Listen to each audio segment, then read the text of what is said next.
Morning, everybody, and welcome to another Tuesday interview with a mortgage coach. One of my favorite things to do every Tuesday, every week, is interview someone amazing. We've got actually two amazing people on today's call. I'll tell more in just a minute. First, I want to thank every mortgage coach for making time to join this call, to make time to engage as a mortgage coach. The best of the best in the mortgage industry are on the mortgage coach team. And we are looking for other great people to interview. So if you have someone else you want us to interview, let us know. You can either email me at dave@mortgagecoach, or you can submit that in questions of today's call. So let me set the table. Everybody on this call is connected with this concept of when a family gets into mortgage debt, I want to help them make an informed decision. And everybody on this call is committed to using technology to do that. We all know that a picture can say 1,000,000 words or 1,000 words. So when someone's getting into debt, graphs and charts, help them understand their options, and use technology to help tell those stories and explain those strategies. That is a cornerstone to what everybody does. Reminder, we do record these calls, so they will be uploaded into our YouTube channel. It seems like we're getting more and more of our views in our YouTube channel, so make sure you connect with that. Also, I want to shine a light on the fact that I've been doing these Skype interviews. I'm calling them real-world scripts and Skype interviews. If you haven't checked those out, check out that particular part of the Mortgage Coach educational offering. Today, the actual host is going to be Coach Bill Hart. Bill, thank you for jumping in last minute to help me with today's call and be the guy who runs the show. How's it going, Bill? It is good, man. It is so my pleasure, and glad to be here, bud. Thanks for the call. Well, I'm glad you were able to jump in. I talked about this a couple weeks ago, and Bill, don't hesitate to bring it up, but Bill's been doing some amazing interviews. Every month he's interviewing a top realtor. So if you're not familiar with that particular part of the Mortgage Coach offering, check those out. I actually, before today's call, I shared the interview you did with Larry Kendall on my Facebook page. And Bill, feel free to get the word on that. Will do. But make sure you guys check this out. Bill does a great job. This particular interview had some great scripts. So there were some big high-level strategies, and there were also some great scripts. Make sure you check that out. So today I'm going to be jumping because I'm going to be interviewed on a TV show, Craig Sewing's The American Dream. Craig interviewed me a few weeks ago. I'm down in San Diego, and it's a show that I've got to go be live on and knock it out. If you did miss that last call, I do recommend checking it out. We've got just an 8-minute and 34, so just a tight cut of that interview with Craig, and I should be interviewing on TV again in no time at all. So with that said, Bill, I'm gonna hand it off to you. I did want to say a couple things about James before I completely pass the torch. I saw James speak at a Prime Lending Sales Rally, and Bill Hart was actually keynote the day before, saw James Kane, and I'll say a couple things. First of all, I was wowed. I was like taking notes right and left. And when you go to these sales rallies, it's pretty rare that anyone gets a standing ovation. And so, I could go to maybe, I don't know how many sales rallies I go to a year, and I'll go years without seeing a standing ovation. There was a standing ovation. It was, when James did something in his close, it was just boom. People got up. Standing room only, standing ovation. So I don't know, James. I hope I didn't set it up too big for you. I know that's going to be hard to do in a virtual experience. I'm going to imagine everyone standing up. Exactly. Yeah, so I know that might be a big thing to pull off today, but I would just tell everybody on this call what you're going to learn. You've heard a lot about loyalty. You've read books on loyalty. He's going to tell the story and share some thoughts about loyalty in a way that maybe you haven't heard it before. So Bill, I'm going to hand it off to you. James, I'm going to share your desktop so that you can walk through some slides, and I'm going to jump off and go do a TV show. All right, buddy. Well, thanks for that setup. Break a leg, and it is my honor to be able to take it from here. Dave, have a good time today, and be sure and say hello to Craig. Well, James. I appreciate it, Bill. Yeah, man. James, welcome. Thank you. I know you literally just got off an airplane, so thank you for prioritizing this and making yourself available. This is such an interesting topic, I think, in our industry. We were talking a little bit before the broadcast about how transactional, of course, the mortgage industry has been, all financial services, I guess, looking back over time. And so the fact that, that, as Dave said, you elicited a standing ovation at a sales rally at a mortgage event on the topic of loyalty or the loyalty switch, I think is significant. So I guess without any further ado, if you were just going to kind of go 30,000 feet with us for a second on, you describe yourself as a researcher, speaker, author. You clearly have this niche on loyalty. I have to, I guess, just say one more thing as I'm forming this opening question, and then I'll be quiet. Okay. It's a fascinating thing in the mortgage industry in that what we hear all the time is we actually have two customers, if you will. One is the referral partner, the realtors that often refer business to us. And we often hear in the mortgage space that realtors aren't loyal, meaning they send us a transaction, there's one referral, but then maybe they don't do it again. So there's that. And then the obvious, the main one is the borrower, right, that's going online and looking at rates and so forth. So broad overview about loyalty as you understand this sort of intersection in the mortgage space. Well, just riff with us a little bit there, if you would.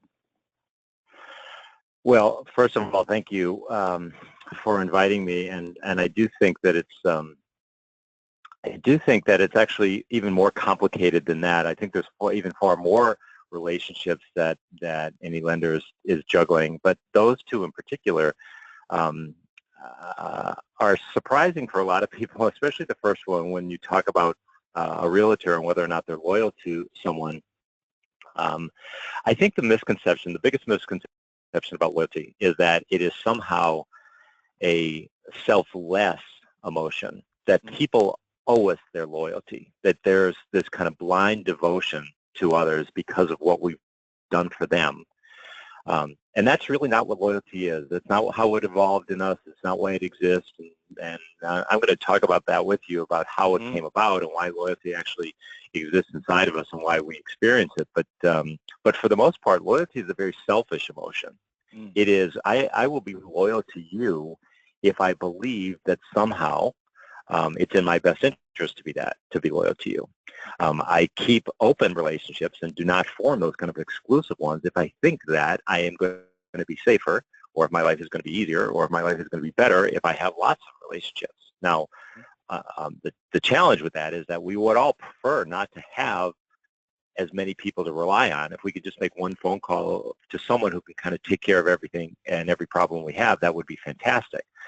But the question comes up about trust, and so I'm going to talk a little bit about trust and why it's not what we think it is, and why I think it fools people, especially lenders, into believing that they have a trusting relationship with someone like a realtor when maybe they don't.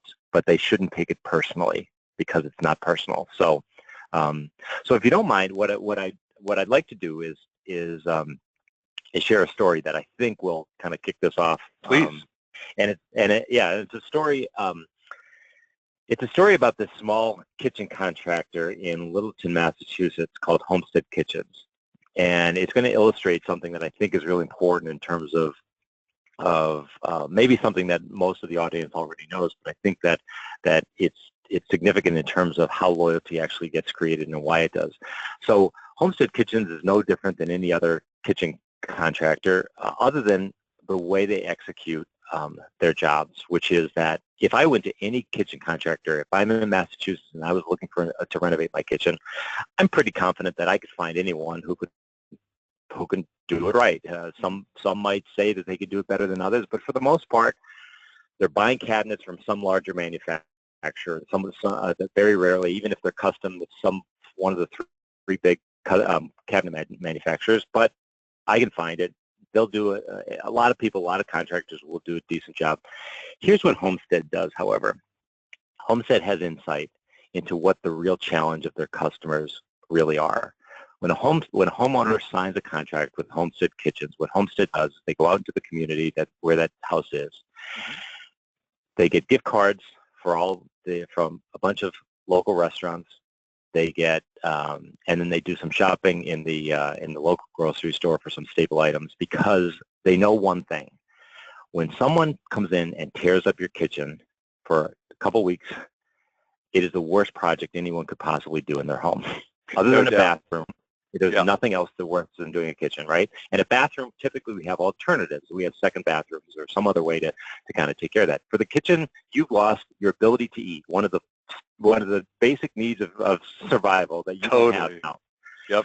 So what they do is they made these arrangements where they go in and they gather up and they create all these gift cards and they give them to the homeowner because they've had enough insight to realize what is the real problem here. The problem was not that they needed a new kitchen, which was the contract. The problem is, what am I going to do for the 2 weeks with my family when I don't have a kitchen? And they solved that for them. They solved it, and then once it's finished, and when I move back in, all the things that I had, all the food and my refrigerator or whatever, isn't there anymore because it was all shut down. So they provided some startup things for us.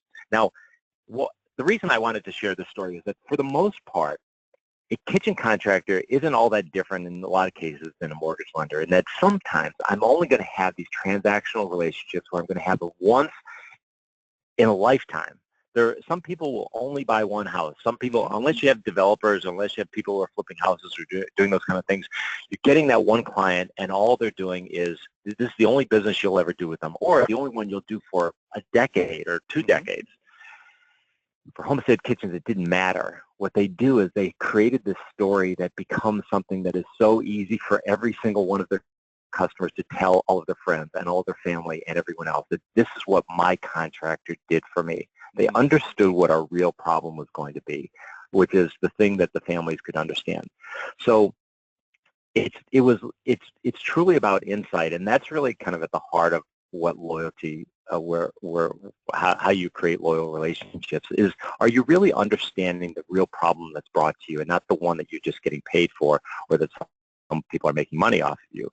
Because this is about what happens inside the human brain, and it's all that I've really ever studied and all that I've ever looked at is what really causes people to form this kind of exclusive relationship or these kind of attachments with others. And what we found is that they're really, from an evolutionary standpoint, it came about to answer these 3 simple questions. 2 are pretty basic and the things that every one of us would know, that every organism has ever dealt with, which is, how do I stay alive? It's a basic need for any kind of organism, but humans in particular, we look for what can keep us safe.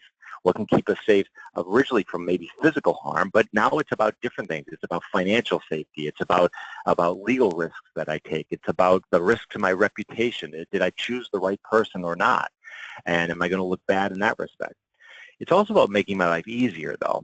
And that is that we look for ways to make our lives simpler and more efficient. And so if I can form a relationship with someone who's going to make it easier and not more complicated or not more difficult, then I'm not going to make any other calls. So when you asked about a real estate agent and why they're not loyal, maybe I'm not making their life very easy. Maybe I'm making it more complicated. Maybe it's the kind of things that I keep calling them and asking for, or the things that I have to keep doing, the hurdles that they have to jump to make their clients happy. Sure.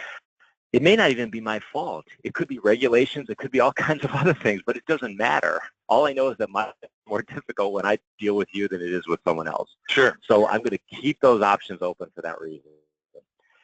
And then, so both of those things are kind of things that we all look for in our life, making our life safer and making our life easier. The third one is the one that really is a difference maker, and that is, do you make my life better? Mm-hmm. And we tend not to think that we have this impact on people where we can make their life better, and yet we do all the time. And we're driven to find something that can give us a meaning in our life. We do it with our kids. We do it with our spirituality, our religion. We do it with the causes that we join. We look for something, and you wonder, well, why would people care about those things? Beyond the sustenance of our life, beyond what makes us money, why would people care about those things? But we all know that we do. And so if I'm someone who can offer something that can make someone's life better, or at least help them make it better, then I'm all in. And so the way we look at loyalty is, can you answer those 3 questions adequately enough? Again, safer is about risk, as I said. It's about whether or not I'm taking some risk and whether or not you're leaving me vulnerable. Making my life easier, again, as I said, was about the relationships we form. Is it just about efficiency? Can I find someone who can kind of help me get along in life? And I could show you this image, and you could say, "Wow, isn't that romantic?" That nice elderly couple walking hand in hand, holding that bag together. But look, any of you that have been in a relationship for any more than 2 years know that after a while, romance isn't the driver. It's utility. It's knowing that I can get through life easier with someone else than I can on my own. At least Totally. Yeah, so I find someone, so we've always formed relationships with someone that can just make our lives easier. But the problem is this paradox of choice, that we don't know who to choose. Mm-hmm. Because if I asked every one of the coaches out there, if I asked any lender out there, if I said to you, which one of you a below average lender, the below average originator, who's going to raise their hand? Sure. No one will raise their hand because none of us think that we're below average, and yet statistically, of all the people that are on this call, half of you are below average based on the average that I set. Mm-hmm. And that's the challenge for you, is that you don't know what kind of average I set. You don't know whether it's based on the years of experience you have. You don't know whether it's the amount of lending you've actually done, or the amount of money that you've actually handled. There's all kinds of criteria that I can use in order for me to develop an average. And if I think that you fall below that, then you have a problem. It doesn't mean that you're not a good person. It doesn't mean that I don't like you. It simply means that I have certain expectations about what you should be. And if you don't meet those, then we're starting off in a bad spot. But the problem with choice is that we think we love choice. We think give us more choices, the better. And certainly I see this every time I've had to buy a house or refinance a house, that all kinds of rates, all kinds of things, we think we love them, and real sophisticated people may know how to deal with that. Most people are completely paralyzed by choice.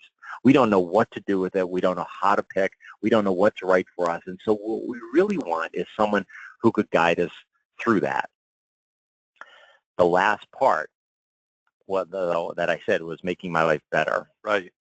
And if I'm going to talk about anything in more depth, it will be about how this happens. And what we found is that our brain really seeks these three things. It does go through this process where there really are three hurdles that any interaction you have with someone is about.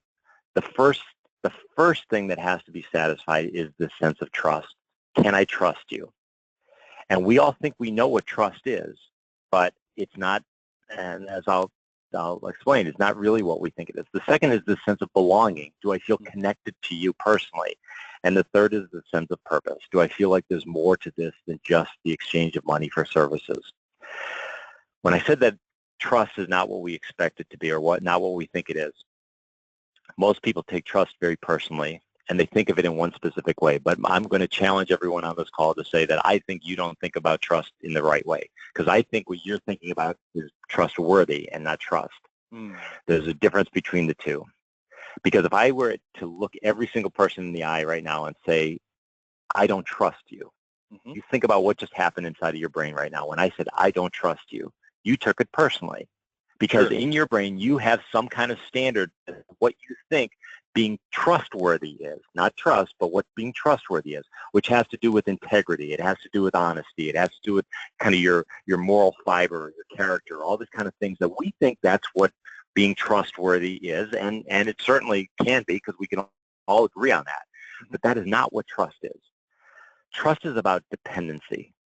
You see, if a couple weeks ago, if I wanted to cheat on my taxes and not pay any money, and I had two choices between this one accountant, this one CPA, who is the salt of the earth, who would never lie, never cheat, never do anything wrong, and the second one, who is smart and shrewd and will show me exactly how to not pay a dime, but also not tell a soul. Who do I trust? Right. I will trust the person who will do exactly what I need them to do. Sure. Because that's my standard for at least this kind of transaction. It has nothing to do with being trustworthy. I chose the person who is less trustworthy, but I chose someone who I can trust because of the things, the standards or the criteria that I set up. And so what you need to do is think about trust not as one thing, but think of it as a lot of things. Trust is about your competency. Can you do what you say you can do? It's about your experience and your expertise. It also is about your character. Will you do it honestly and fairly and transparently? Are you going to be consistent in the way you treat me or the way you do business? Is it going to be the same every time I work with you, or do I always have to wonder about that? And finally, it's about your capacity. do you have enough resources to do what I need you to do? Do you have enough people, enough technology, enough whatever to do all the things I need you to do? Mm-hmm. All of those things are what shape our idea of trust. The challenge with that, though, is that we form inside of our head a standard for each one of those things. See, so James, just yes. before you move forward with this one, I can imagine people doing what I would be doing right now, and that is I see cell phones coming out in front of screens, and they're taking pictures of these things going by, because just like you see it in your audiences, right, when people start photographing the screen. I want them to know that a workbook version of this presentation will be in the link in the description underneath this video in YouTube. So for anybody that's on right now, I just want you to kind of relax and listen to James. Know that, make notes, of course, but don't worry about trying to capture every single item here, because this will be provided for you. Yeah, excellent. I'm glad you said that. And the workbook that I'll provide you with has even more detail for it with all of these things. So beautiful. So again, yeah, you could just sit and watch it. Yeah, no problem. So there is so in this case, all of you every day you go about your job and you create a standard for each one of these things. You decide how competent you are by your experience, by the education you have, by the books you read, the magazines you read, the things you follow. You decide. You are constantly building your competency in one way or another. And you're also doing the same in terms of your character, how you treat people. You decide that. No one is telling you how fair you should be. No one is telling you how respectful you should be. Every one of those things you're deciding. You decide how consistent you are. So if you wake up and just feel like you're not quite in it today, and you're not going to return phone calls, or you're not going to do whatever, all of a sudden that's your decision. That no one is telling you how to do any of these things. And life would be simple and trust would be easy if that's all that mattered. The problem is there's one of those. In fact, there's lots of these. There's someone else that may have a completely different standard. Sure. I just spoke, when I said I get off this plane, I just yesterday spoke to this law firm, and I said to them, if I am a general counsel of a large organization and I'm out looking for a new law firm, and in my mind, I believe that the only good lawyer graduated from Harvard in the top 1% of their class, and you're not that, we have a trust problem. Sure. It has nothing to do with whether I like you. Like I said, you can't take it personally if someone doesn't trust you, because you need to think about trust like the chairs all of you are sitting in. You could say, I like that chair. I like the fabric of the chair. I like the design of the chair. I like everything about this chair. If it can't support my weight, I'm not sitting in it. And that's how we judge trust. The only way that you can ever build a trusting relationship with anyone is to understand what their standards are with each of these things that I just talked about. It is not basing it on your own assumptions, which is what most of us do. We believe that we are competent enough. We believe that we have enough character. We believe that we're consistent enough, but we have no idea whether the people that are key to our success, whether those are those real estate agents or someone else, believe the same thing. And so if you ever want to have a conversation with them, have this conversation. Ask them specifically. Tell me how you define what competency is in terms of a lender. Because now I'll know what your standard, and then I have a choice. I can manage those expectations in one way or another. I can either try and convince you that you are wrong, that not every great lawyer graduated from Harvard in the top 1% of their class, or whatever standard they have in terms of loan originators or mortgage lenders, whatever it is, they may not think that. And so I need to just understand that first. And so trust, like I said, is not about what you believe it to be.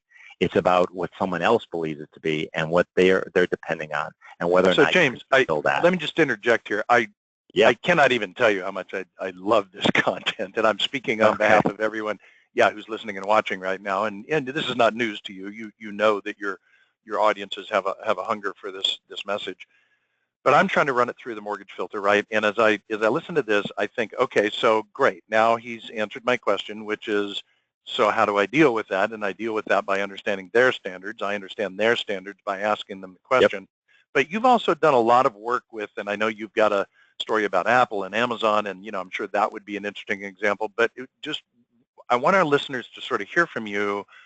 Okay, so I can do that individually in a consultation and ask that question, but I can also do that sort of corporately, right? And by corporately, I just mean with a group. I could survey. I could get that data in the aggregate. So now I'm not designing my deliverable to an outlier. I'm designing my deliverable to a consistent group, right? Can you just speak to that briefly?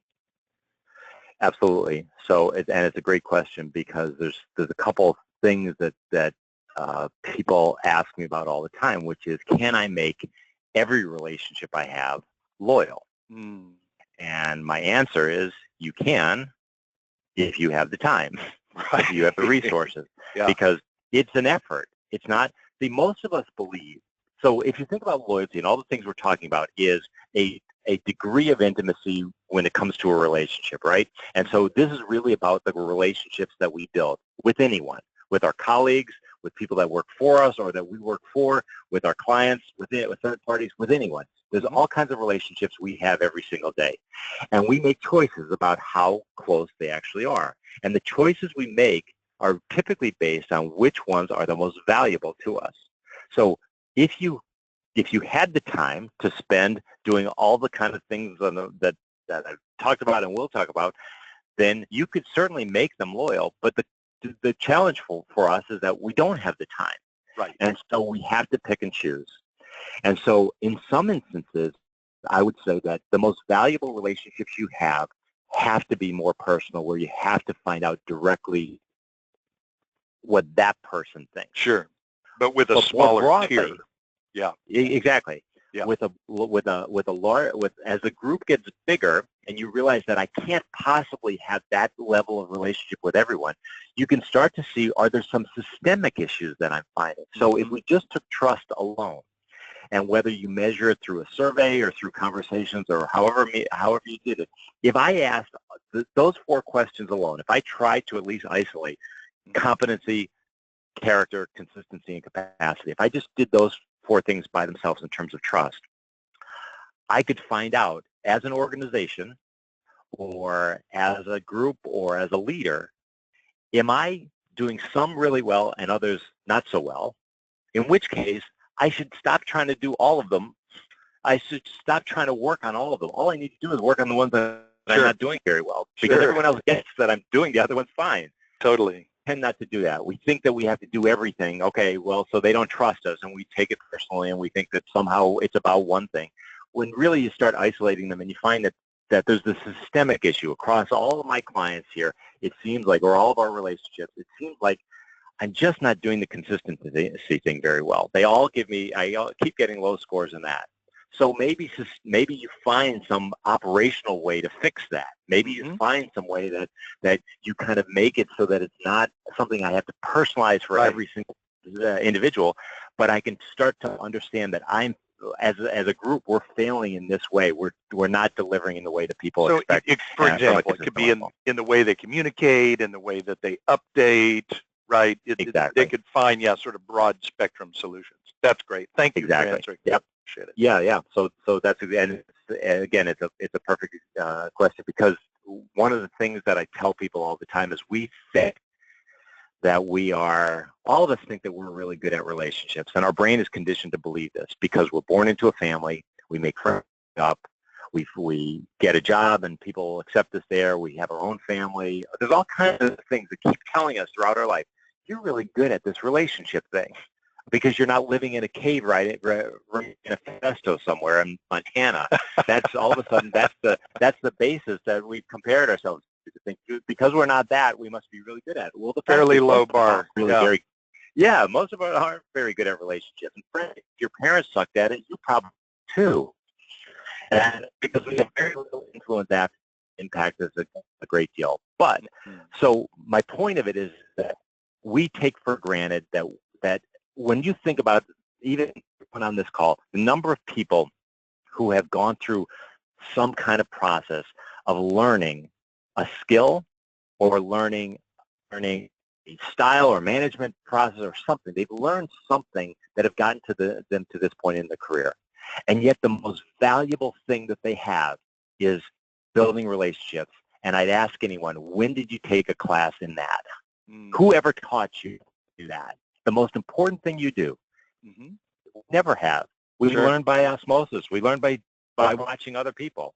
And again, if they weren't very good at it, then we aren't either. And we learn their bad habits. So the best thing you can do is start to be more strategic about your relationship. It's foreign to most people, but what I tell them is that just identify key relationships in your life, the ones that truly you would benefit from having them rely exclusively on you and not be transactional, but have this loyal relationship. And think about where that relationship is at. And in 12 months from now, where would you like it to be? And I don't mean just like it in terms of it could be opportunities, it could be an influence, it could be that I am the only person that they call when they need a mortgage. Whatever it may be, you set whatever goal you have 12 months from now, and then ask yourself, how am I going to get there? Am all I'm going to do is just cross my fingers and hope that I do that by just doing a good job? You've been doing that all along, so why would it be any different? Why is this going to change at all? You think that somehow they're keeping track of all the stuff you do for them, and that's not really what most people do. So what you have to do is think about, what do I need to do each month or each day or each quarter or whatever it may be to move that to a different place. So good. And sometimes I need to do it in terms of looking at this way. Love that. So I'll close, or we'll finish on the kind of last pieces here, and you can ask as many questions as you need to relative to it, but it's this sense of belonging. Because a sense of trust, well, I just said that most of the time it's not what we think it is, and most of the time people take it personally if I said that I don't trust you when they shouldn't. But in reality, it's hard for me to do business with anyone if I don't trust them. So whatever business you have, all of you have, someone has some level of trust with you. They may not trust you enough where they can be completely exclusive with you, but they trust you enough that they'll continue to do business with them. Because if they don't, you'll stop doing business with them. You'll stop completely. You shared with me your story of Chevron and your gas station, and all of a sudden that was simply an issue of competency in one respect. Why were they asking you to do all of these things for you, right? Why were they expecting you to do all the work that should have been their job, right? For sure. So you weren't judging them based on how well they knew you, or you weren't judging on anything other than what you expected. You thought that when you pulled into a gas station, not only should the hose fit in your car, but they should take your credit card and the thing should start automatically without you having to do any more work than that. Exactly. That was their expectation. Yep. Their expectation was that it was available, and whatever you had to do in order to make that happen, whether that meant coming in, giving them a number, telling them how much, all that. So it was completely two different expectations about what they 100%. So, but once we get past that, because again, it's a pretty low bar, and now they failed at it, but for the most part, I'm guessing everyone on this call does a much better job of providing service and building relationships than that. So without a doubt, I would say that, yes. So I would say that probably if I were to do a survey of all of your clients or customers or relationships, everyone's going to score pretty high on the trust standpoint. But once we get over that, our brain has this second hurdle that it puts in front of us, which is the sense of belonging. Because if I'm going to, you think about this in terms of letting you closer and closer and closer. The more intimate you get, the more I bring you in and start leaving other people out and making you exclusive, then it is these kind of toll booths or these series of hurdles that you have to get through. So the first one was trust, and you passed that one. The second one is this sense of belonging. And a sense of belonging really only has kind of 5 parts to it. Is how I connect with you beyond the transaction, beyond just the job that I think I'm paying for or that you're responsible for.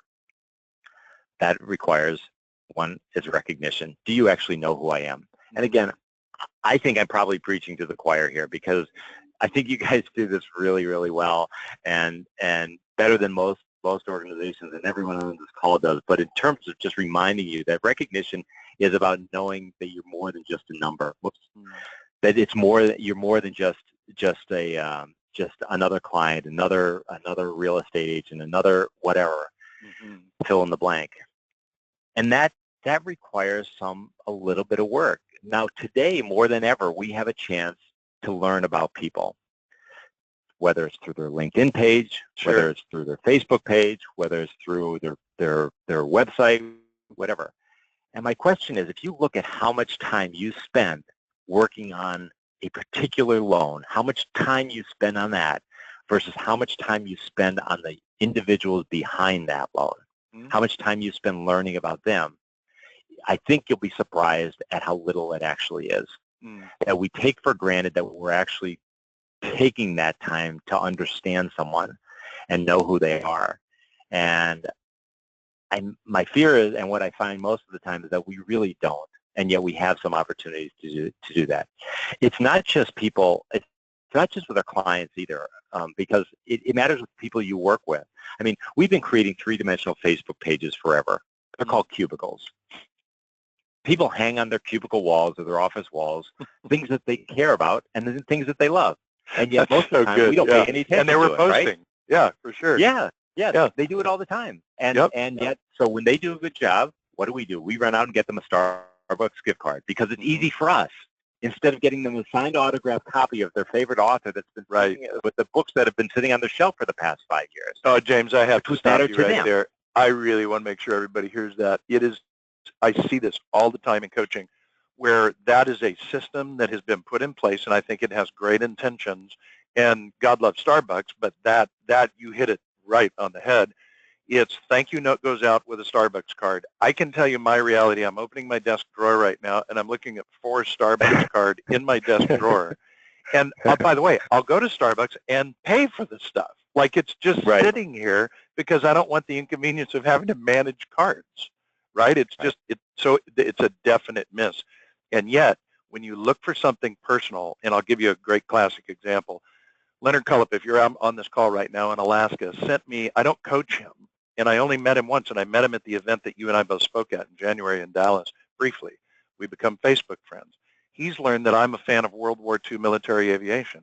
I get a handwritten note card, James, in the mail. Inside that is a laser-cut aluminum Corsair F4 model that fit in the card that I can build, and it'll be a little, miniature. It was probably $25, but I can build this little miniature airplane, and I will, because my grandkids will love it. And he went out of his way to make that happen. He created a belonging connection with me because he paid attention and he took action and he did something that was more complicated and difficult. Yeah, and you're right, but that requires, so in the past, there were people, so my dad was very much like you just described, the guy that does that for you. He did it without any database, he did it without any CRM system, he did it without, he just kind of remembered, and he had this small little podiatry practice, he just remembered every client and every patient he had, and he remembered them that way. I don't have that gift, I really don't. But today, I'm lucky I live in a world that produces technology that allows us to do that much easier. The most important relationships in my life, I have Google alerts for. Anytime anything happens to their companies, their organizations, them individually, I get an alert that it happens, and then I send something out to them. Nice. I try to make sure that I show them, I know who they are, and I actually take some interest in what they're doing, the things that they care about too. And not just things that are easy for me that somehow I think I'm just manipulating them or buying their business. That somehow, if I give them this, it's this reciprocity. You'll do something for me. That shouldn't be your objective, because one of the benefits of all of this is that, and I try and tell people this all the time, there is a benefit to the journey of just doing this. You will find that your life is a lot better, a lot more interesting when you just spend time trying to understand the people you're actually doing business with. I'm just telling you, it does. So recognition has that powerful impact where you're really thinking about what someone does and what they care about, and you've noted that in a personal way. Insight is different. Insight are the things that they don't tell you. They're the things that they're not telling you at all. And they're either not telling you because they find it embarrassing or uncomfortable, or it makes them uneasy, or because they think it's bragging. So there's 2 examples of that. Everyone on this call deals with people, or at least you're in an industry here where this is a normal process. people are, you're delving into one of the most intimate parts of their life, which is whether or not they have enough money to buy the house they want. Sure. And all of a sudden, you're going to turn over information like tax returns and other kinds of things that is going to cause them to say, to expose themselves. Mm-hmm. I mean, there's very few intimate relationships like this, right? Without Go a to doubt. a doctor and take all your clothes off, or you can Sure. share all your money with someone. Proctology right? or the mortgage industry. Not even, exactly. They're not even, we have a president that's not even willing to show it for whatever reason, but that's freedom. So somehow there's more to this than just, okay, this is what I am, because it's, or this is what I paid, because Mm-hmm. it says who I am. It says a lot about me, and I'm sharing that with someone. Mm-hmm. All of you, I think, know that, but you should know that, because most people ignore the fact that there are some things that we don't talk about.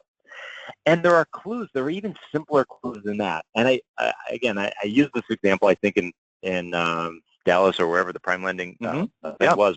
But I said, if you walked into anyone's office, see, most of the time we have these closings, or we have meetings in these beautiful glass conference rooms, or we have them in where it's beautiful artwork on the wall. And all it's ever going to be, if I'm sitting in a room like that, is all we can ever possibly talk about are the papers and documents in front of us, because there's nothing else. Sure. That's all it's going to be. Nothing personal. Imagine if you did the same thing in your own office. All of you sitting in your own office right now, you know, I wouldn't want to bring anyone into my office to see any of this. And yet, think about the clues that get left there. If I walked into someone's office and I saw pictures of their family all facing them versus pictures of their family all facing you, you don't think it tells you something very different? One says, I want the comfort of my family staring me in the face all day long. The other one says, have you seen my perfect trophy family? Don't you wish you had one just like it? Because why else would I point it out to you if I didn't want you to see it? But I don't want to brag about it, because now it seems like I'm being one of those obnoxious people that's bragging about my kids. But totally. I want you to know, why would I hang every diploma I've ever won since kindergarten on the wall if I didn't want you to think I was smart? That's why right. would I hang every fish that I've ever caught? No one should go and redecorate their office because I'm telling you these things. These are really good things, but I'm telling you, people are sending clues and leaving breadcrumbs for who they are all the time. Mm-hmm. Sometimes it's embarrassing and we don't want to talk about things, and for you to protect me and make sure that I don't have to expose myself, and you kind of make, if I didn't qualify for a loan, I would love to know that 90% of every person that walks in doesn't qualify for a loan. Right. I don't know if it's true or not, but at least it would make me feel like I'm sure, not of course, deadbeat here, right? Yeah. So your ability to have some insight into what is this person's most sensitive about, or what do they care about, and that's different than recognition. That takes a step, requires you to step backwards. That's what Homestead Kitchen did in saying, what is the real problem here that they don't even know, that they're not even aware of, which is, I know every time I do a kitchen, they're going to be out of business for a week or 2 weeks. So where are they going to eat? They haven't even thought about that. I will solve that problem for them, which is what proactivity is. Yeah. It's anticipating what someone needs before they ask you to. You see, if all you're going to do is do what someone asks you to do, then you're being courteous, or you're doing your job. It's when you do things that I never, ever expected or anticipated you could or would do, where you become completely invaluable. I tell the story all the time. I don't know if it's true or not, but I'm Irish. I will tell any story whether it's true or not. So this guy lives in New York. His mother lives in Los Angeles. He forgets her birthday. Never a good thing to forget your mother's birthday, but he Googles a flower shop, tells them the problem. The flower shop says, don't worry about it. We'll take care of it. In fact, we'll even take the blame for it. Pretty good customer service, right? Not the best part of the story. The best part of the story is 11 months later, he gets a postcard in the mail saying, don't forget your mother's birthday. Oh, man. Wow. See, most flower shops collect all the information that matters to them, just like most lenders collect a lot of information that matters to them. They don't collect the information that matters to the person on the other side of the table. So most flower shops would collect the credit card so that we can get paid. They'll collect the name on the card so that we don't have to deliver twice, and they'll collect the address so that we don't have our drivers driving inefficiently all around Los Angeles trying to find the place. This flower shop collected the insightful information, the stuff that he didn't know about or wasn't aware of or was embarrassed to talk about, but the things that mattered to him, which is you have a bad memory. That's what we'll help you with. Great. It's great. Is he ever buying flowers anywhere else? Does he care how much they cost? So when you talk about why won't some real estate agents be exclusive with someone. My question is, are you understanding what their life looks like beyond needing someone who can do the mortgage for them? That's so good. Like, think about the 99% of the rest of their life where you're just a blip in it. Are you proactive in trying to solve any other problems they have? Because if you are, then you become invaluable to me, because I can't do without you, because what you're doing for me goes beyond just this task that I needed you to do that I could find 10 other people that can do as well. What you do for me, you're doing because you understand who I am, you have some insight into the challenges that I face every day, and you are trying to solve them before I have to ask you to, or before I think that it needs to be part of some contract or some agreement. So when James, you do that, listeners, I will never leave. Yeah, perfect. Listeners undoubtedly are forming examples in their mind of how they can do this, but one obvious one that I just want to call out that many of you do that are listening right now is to use the Mortgage Coach Edge total cost analysis with your realtors, to be able to demonstrate to them, to have them. So James, if you can picture this on a phone or a tablet or a laptop, they can lay out 3 different loan options for them, whether they're refinancing or they're purchasing. And they can show them, look, if you put 3% down, this is what it looks like. If you put 10% down, this is what it looks like, or various terms and rates, and right, they can adjust that. And if you were to do that for your realtors and allow them to see that personally, so that as a homeowner, not as a real estate agent who could potentially refer you business, but if they could view it as a homeowner, someone this is largely, their most significant investment, obviously personally as a real estate agent. If they could experience that personally, that would be a great example of this. One other great example would be the the housewarming party. This was an idea by Michael Mayer years ago. The housewarming party, where the lender actually facilitates that, so that once they get the keys, right, once they're in and they've got this kind of cool moment of I'm in the new home, they've asked for the people that are closest to them. They send out invitations. They even have a little drawing there. They make it fun, fruit basket, whatever it is. And then they leave. And they just leave the new homeowner to have this cool housewarming party that was facilitated by the lender and the realtor. Those are just 2 simple examples that I know that many of you do, to James' point. So thank you for letting me interact, but I think those are 2 good examples of how they might be able to be a bit more proactive in the process. Those are great stories, and I think that's exactly it. Is that if when you were just saying that, I realized that first question you asked about when some people that feel that they wonder why those real estate agents aren't more loyal to them, and if we did it in reverse, if I said that every now and then you'll come across 5 or 6 homeowners, and they ask you for your recommendation about a realtor to sell their house. What do you do? Sure. Is there one you always pick? Right. Or do you say, well, here's a couple of names for you? Sure. So what? And if there is one, if you say, look, you're a close friend, I want to make sure you get the best deal there. Here's who you call. It's because you know what they do that is beyond just putting a sign up in front of the house, Absolutely. right? You know what they do. And so reverse it in that way and say, well, if I understand what their world is like and what they do, even if it's a matter of helping them improve their own business. See, I can build your loyalty and be proactive, even if I tell you that, look, I have a 30,000-foot view. I talk to a lot of real estate agents, and I work with a lot. Let me just tell you from a homeowner standpoint what they're frustrated by. You can start educating them in terms of the information you learn all the time. And so there's opportunities for you to just kind of start realizing that you have this view of the universe that not a lot of people do, and that you can start sharing with them things that you learn with the people in your life, things that you learn from just kind of your experience. And don't think that you can't educate them and help make their business better and stronger too. That's how you make them more. Yeah, I think that's brilliant. So I don't want to take you off track here, but I do have a question. If we can go back to your very first slide, not that you need to bring it up, but just that story about the kitchen remodeling. Can I ask you a question and make an observation there? So you said at some point in a video that I saw online, you were talking about the ultimatum game, and people can Google that if they want to. They don't need to hear you tell the story right now necessarily, but the upshot was you said, we don't measure our experiences by the outcome, we measure them by the process, right? Right. Yep. So arguably then there's another remodeling facility, multiple versions in Massachusetts, I think you said it was, who could deliver the same outcome. Like, that's a great kitchen, man, killer kitchen, love it. Look at the granite, look at the counters, look at the fixtures. This is spectacular. But that wasn't what made this a home run, and it's not why you continue to brag about them. It was the process. And so to the mortgage industry, what I want to say to the entire industry, not just the people on the call right now, is don't kid yourselves that by saying, look, if we get you 3 7/8 fixed for 30 years and I've lowered their payment and they get into the house, that's the outcome.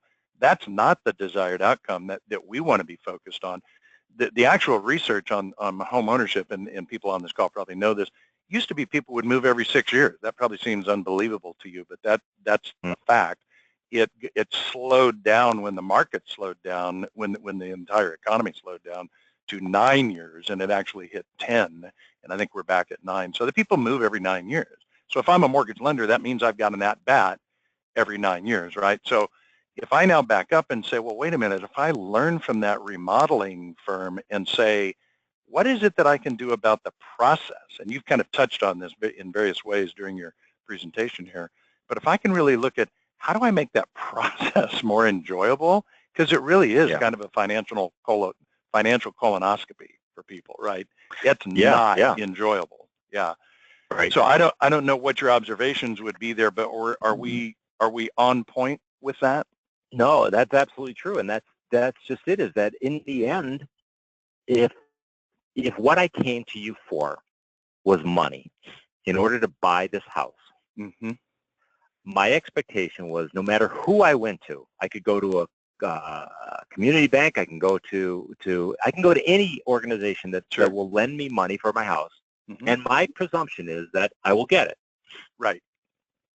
Now, and if I can't get it, the reasons I can't have nothing to do with you. It could be my credit's bad. It could be that my debt ratio is wrong. Yeah, there's all kinds of things. But I would get rejected by you just like I could get rejected by someone else. Sure. Because regulators and Fannie Mae have decided that this is the criteria anymore, right? So, okay, so all you're ever going to do is deliver for me exactly what I believe I could have gotten from anyone else. And I had that luxury of believing that because I don't need any other evidence. The evidence is going to be that if I went to you, I would have gotten the same thing no matter where I went somewhere else. And the only thing I can compare now is a rate. Well, I got it for whatever percentage less because I went to them. What Homestead Kitchens did, and what I think is more valuable, is they left people with something different in the cabinet. They left them with the story to tell others. They left them with this remarkable story to tell them, because you can imagine them telling every one of their friends, oh, I just got my kitchen done. You won't believe what this contractor did. Sure. He gave us a coupon book where we ate out every night. And he brought us some places that I never thought, I always wanted to go, but I never had the chance to, or I never thought about going. So they left them with the story of something that not only took care and addressed this kind of insightful need about what are these people going to do the week that I'm there, that I'm out of the house, but something that becomes positive and at least uplifting. So good. So think about that process of the timing because there's nothing worse. I can tell you, I've been on the other side of it where there's a period where you're waiting, right? Where you're sitting and you're waiting to see, am I going to be approved here? Sure. Is all this going to happen? What would I do if you imagine what is someone feeling in that time period? Is there anything I can do to help them do that, to relieve them, to distract them, anything? Is there something? Then maybe you will start to understand that it's not just about the outcome. It is about the entire process that they're going through and whether or not you can help them. Love that. Yeah. I love that. And, we do events at Building Champions, the company that I work for, a coaching firm. We do events quarterly, and we do them at 5-star resorts around the country. And one of them, if you've not been to a Montage, make it a point to go to a Montage because, the Ritz-Carlton is great, the Four Seasons is great, St. Regis is great, but you stay at a Montage, and it is an absolute different level of excellence in hospitality. It just is. They don't check you in. Like you get in, you pull up. I don't know how they do it. I swear to you, I don't know how they do it. We pull up in the driveway, my wife and I. They welcome us by name. Like, Shouldn't somebody everyone must do be, that though? You've made a reservation, right? You know. Totally. There shouldn't be this process where they're looking you up like a stranger that just dropped in, and yet every hotel does that. They should know Right? you're coming, right? Exactly. And somebody's gone to the trouble to look us up on social media, no doubt. They put name to face. It's like, but that's $1 million story. I could tell you a story about a guy that was walking down the hall one day, somebody that's probably on this call right now. He had just checked in, forgot his belt. And the bellman says, well, what size are you? He said, I need a black belt. I'm a 34. Great, I'm a 34 here. Gives him his belt. Well, that doesn't happen in a vacuum. It happens because that organization created an environment where these people are empowered to step into those kind of moments of opportunity. And yet those stories are told over and over and over, just like you have done with Homestead. By the way, I just liked them on Facebook, and I live in California. Oh, good. Right? I mean, but yeah, those are the stories that perpetuate legends, right? That's where business comes from. And so, look, in our closing minutes here, James, I just have to tell you how fired up I am about what it is that you're doing. I know you've got a book coming in a few months. Here's what I'm going to ask people to do. If they would go to your site, and you haven't asked for this, I just want them to do it because I want them to benefit from your knowledge on this. JamesKaine.com, Kane. When you scroll down to writing or book or something, there's a place where you can just you can put in your contact information, and when the book comes out, you'll be notified. That's what I've done. So I'd like them to do that. But here's what I want them to hear through my filter. I've been in this industry for 30 years, and I want them to hear that what you described today is applicable to your realtor relationships, your borrower relationships, and quite honestly, for those of you in leadership, your recruiting relationships. We recruit, by and large, as an industry, transactionally. I'm going to submit to you that's a mistake. Here's what I heard. Trust, belonging, purpose. If you want to have people join your team, listen to that. Read about that. Find out how to connect with people at a different level, and I think you're going to end up with a different result than the transactional nonsense that we've been doing for decades. James, what closing thoughts would you have in our last couple of minutes here that that you would want people to hear based on your research and what you know about our industry? So just exactly, well, it was a good segue because what you said is absolutely true. The research that we did, which was really built off some stuff that was started in the late 70s, but it was initially looking at employee relationships, and what we found is that our brain doesn't distinguish or differentiate between the kind of relationship it's forming. We only have one brain. It doesn't matter which direction you're pointing. It could be towards an employee. It could be towards a colleague. It could be towards a vendor. It could be towards a client or customer. It doesn't matter. It needs these same things. We all need these same things, and that's why we kind of, if you get good at it, it doesn't matter which direction. You will form these very strong relationships, and when people are ultimately loyal to you, it is not just about retention. It is about advocacy. They will tell others about you. It's about forgiveness. If you do make mistakes, and we all do in life, we are forgiven for it, and it's about opportunity. They will give you more and more of their opportunities, and so the benefits go well beyond just whether or not they come back to us. There's all kinds of other benefits to it. So I'd say, finally, too, is that I have found in doing this, and if anyone has seen me speak, I try and demonstrate this, especially when I close every presentation, by getting to know the people in my audience as well. It makes that journey that much more fulfilling because every audience becomes new to me. And so I would say that you'll find that if you do this with your clients, if you do this with your relationships, you will just find it far more interesting than doing the same thing every day, each and every day. So good, James. What a great close. I am genuinely interested in continuing a relationship with you. So look out for a reach out from me. I want to stay connected with you. I can't thank you enough for sharing your wisdom, your research, your epiphanies. This industry needs it, and we appreciate it. So thank you for this. Thank you so much. Thank you, Bill, and good luck, everyone. My pleasure. Thanks, everyone. And remember that the link to this will be in the description below the YouTube video. Thanks for being with us today. And James, thanks again. Have a fantastic week. Thanks, Bill. Bye.